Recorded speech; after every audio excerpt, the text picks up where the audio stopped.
Bjorn Lomborg is on with us. Good to talk to you, Bjorn. How are you? I'm good, and how are you? I'm very good. I'm very concerned. You know, I care about the environment. I think most people do. We all want clean air. We all want animals to live. We want to have forests that thrive, et cetera, et cetera. But we have to do it their way or no way at all. I am completely off the grid. I have complete clean energy. I'm all on the power of the sun, wind at my ranch, and I like it. I don't think it's feasible for everybody to do, but I like it. And honestly, Bjorn, I think this is going to turn out to be akin to Mao's 5-year plan. I think if they continue to do the things they're doing, especially on farming and energy, we are going to lose a lot of people. Am I overthinking this or worrying too much? Well, Glenn, you're certainly right to worry. I think, given that Mao's 5-year Great Leap Forward was a phenomenal catastrophe of unprecedented disaster levels, I think we're probably not there. But it is certainly something that will leave us much less well off and will actually not fix very much of climate, which is, of course, the real tragedy in some way. So what's happening to a very large extent is that everyone is being inundated with these messages that we're seeing ever more catastrophic impacts of climate change, which is mostly just not true. And if you look at the data, we actually see, for instance, fewer people dying from climate-related deaths over the last 100 years. It's dropped about 99%. Why? Because being rich means that you're much more resilient. We used to have a world where about 500,000 people died every year from climate-related disasters like floods, droughts, and extreme temperatures and storms.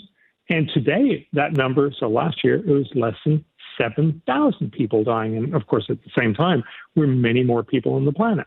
So we're being told a story that the world is coming to an end. Now, if you believe this, and unfortunately, very many and increasingly many people believe this, a new survey of the OECD, so the rich countries in the world, showed that about 60% of all people now believe that it's likely global warming will lead to the extinction of mankind. This is just absurd. That's not at all what the UN climate panel is telling us. It's telling us, as you just mentioned, climate is a problem, but it is not the end of the world. That matters because if you're scared witless and you're being told this is an existential crisis, this is the end of mankind, of course you're willing to spend anything and everything on this issue. But the reality is we're very likely to spend a huge truckload of money, and that's where your worry comes in. So, for instance, McKinsey estimates... Hang on just a second. Hang on just a second. It's not just that, Bjorn. It is, and I know it killed maybe 20, 30 million people. It was an absolute disaster that is just not compared to anything else over in China. But when you couple in energy... just look at the starvation that's going to happen because Russia is blocking the ports and we're having this fight over oil.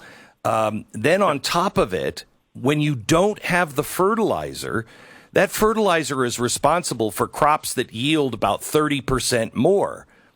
You just don't change everything overnight, from transportation to the way you prepare the field to the fertilizer. They're planning on changing everything, their words, from fork to plate by 2030.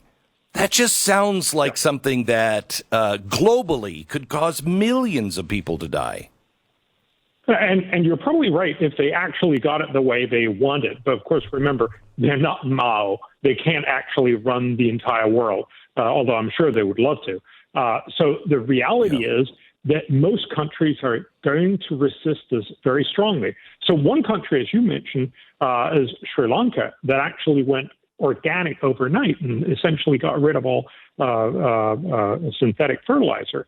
And remember, synthetic fertilizer is what makes it possible for half the world's population, so about 4 billion people, to live. Half of all our molecules inside us have only been made possible through synthetic fertilizer. Overnight, they said, let's get rid of all of that.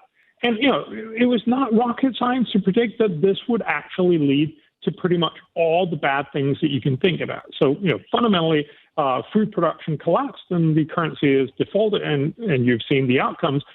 Huge protests. People have invaded the president's mansion, and he's flown out of the country. This is a terrible outcome, but most countries are not dumb enough to do this. So fortunately, we're not going to see things going that bad, but we are likely to see really poor policies. So just very briefly, McKinsey actually estimate if we go net zero, as Biden and many other Western leaders are proposing, so basically if we cut our fossil fuel use dramatically, that could cost $5.6 trillion every year in the world. For the average American, one model estimates that by mid-century, this would cost the average American more than $10,000 per person per year. But of course, remember, you guys are going to rebel against that way before it gets to $10,000. You're just not going to be willing to accept that. So yes, they're proposing really, really poor and ineffective policies, but we're going to go against them way before they get that bad. But it can still be a lot of money lost for very little benefit. So tell me what's happening with the farmers over, where is it? The Dutch farmers, I think. In Holland, in Holland, they're protesting. German farmers are starting to protest. Tell me the impact that they're having on this policy. So it's important to recognize that this is a different kind of policy. So this is mostly a nature policy. So it's still an environmental policy. But the EU has this tendency, as do many well-meaning organizations, to say, oh, let's just go all out on green stuff. And when you just say it, it sounds nice. We should have, living circumstances that are equivalent to if there were no human beings. Sounds nice until you start realizing, oh, wait, that actually has huge costs. So Holland has realized that they've actually signed up to something that sounded nice, and a lot of politicians said it. We should reduce our nitrogen deposits so that biosystems that are low in nitrogen, which are sort of slightly desert-like, they also survive. That's a nice thing to have. What they didn't think about was this would basically bankrupt a lot of the Dutch farmers. Remember, Holland export a huge amount of food. By some estimates, they're the second largest export of food in the world. So this really matters for the world. They're telling Dutch farmers they can produce a lot less. Now, in normal policy, you would just simply have made all these nice sounding promises. Then when you start having to pay for it, you say, oh, wait a minute. I'm not actually going to do this. But what happened is that an environmental group sued the government and won. So the government's own Supreme Court is now telling the government, you have to do what you promised. And that's why this becomes so expensive, because nobody really wants to do this, except, of course, the environmental groups and now the Dutch court. And the problem with this is, if you imagine what happens if you actually sued politicians for everything they promised, we would have to spend enormous sums on getting much better schools and fix all the potholes and get more military and get tax relief and all kinds of other things you can imagine, probably more than our entire national budget. You can't run a policy like that. You're basically setting yourself up for spending much more money than you have. You don't run policy through courts. You run it through, democracy. That's how we work these things out. And that's where you find out, oh, wait, I actually promised stuff that I can't keep. Unfortunately, that's not happening, and I fear that we're going to see more of this. So the Dutch actually had a similar case on climate where they promised stuff, couldn't actually afford to uphold it, but then they got sued in court, and now they have to do it, although it's incredibly costly.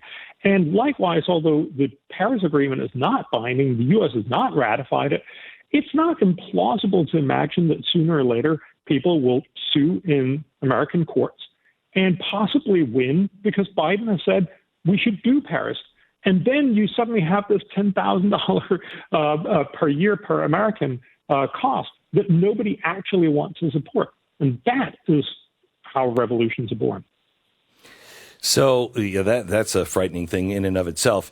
The Sri Lanka did what now the World Bank has a new strategy to open up finances, meaning money printing. Sri Lanka did this. They actually embraced modern monetary theory. And that's how they're saying they're going to pay for all this. But as we saw in Sri Lanka, that collapsed. That doesn't work. No, you can't just print money. Then you get inflation. And unfortunately, that's one of the things. So Bank of America is actually estimating that if we go down this route of net zero, it will add what they call 3% of greenflation, so extra inflation every year for the next 30 years. We don't want that. Nobody wants that. And nobody tells you that that's what's going to happen if you have a lot of governments printing a lot of money. It's not rocket science because you can't just print more money. It doesn't mean that there is more stuff to buy. It simply means prices will go up. So the fundamental point here is to recognize if you actually want to help people, one of the best ways to do that is to make them rich, because if they're rich, they're also resilient. Look at these heat waves. You just talked about you had 106 in Texas.